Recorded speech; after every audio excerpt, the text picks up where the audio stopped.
Rajendra Sapkal bulletin मध्ये आपलं स्वागत आहे। बुलेटिनच्या सुरुवातीला बातमी पावसासंदर्भात आहे। पश्चिम विदर्भाला अतिवृष्टीचा फटका बसलेला आहे। 2 दिवसात तब्बल 45 तालुक्यांमध्ये अतिवृष्टी झालेली आहे। यात 6 जणांचा मृत्यू झालाय तर 72,000 हेक्टर शेतीचं नुकसान झालेलं आहे। पश्चिम विदर्भातील अमरावती, यवतमाळ, वाशिम, बुलढाणा, अकोला या 5ही जिल्ह्यात गेल्या 2 दिवसात तब्बल 45 तालुक्यात अतिवृष्टीची नोंद झाली आहे।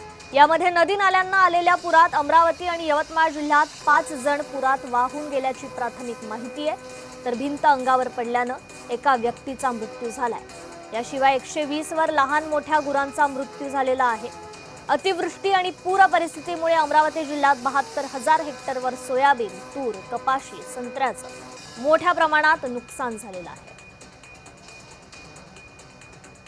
अधिक अपडेट घेऊयात आपले प्रतिनिधी सुरेंद्र आकुर्डे यांच्याकडून। सुरेंद्र, खरं तर अमरावतीमध्ये मुसळधार पावसामुळे अतिवृष्टीमुळे अनेक जीवित हानी देखील झालेली आहे, शेतीचं नुकसान झालंय, अधिकची अपडेट काय?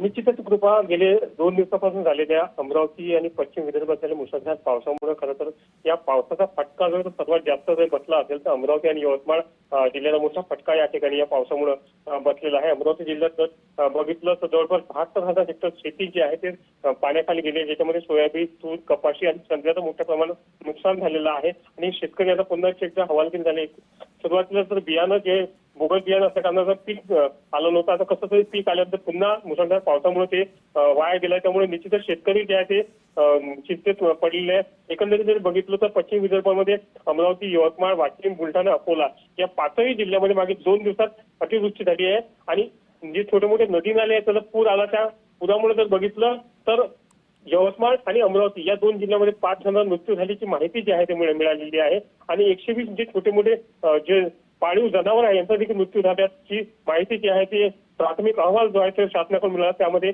त्यानुसार झालेली आहे। जर अजूनही पावसाचं वातावरण जे आहे या ठिकाणी सुरू आहे, यवतमाळ, अमरावती, वर्धा, वाशिम या जिल्ह्यामध्ये पाऊस होण्याची शक्यता आहे हवामान खात्याने या ठिकाणी दर्शवली आहे। कृपा अगदी सुरेंद्र, खूप धन्यवाद आपण दिलेल्या या अपडेट संदर्भात।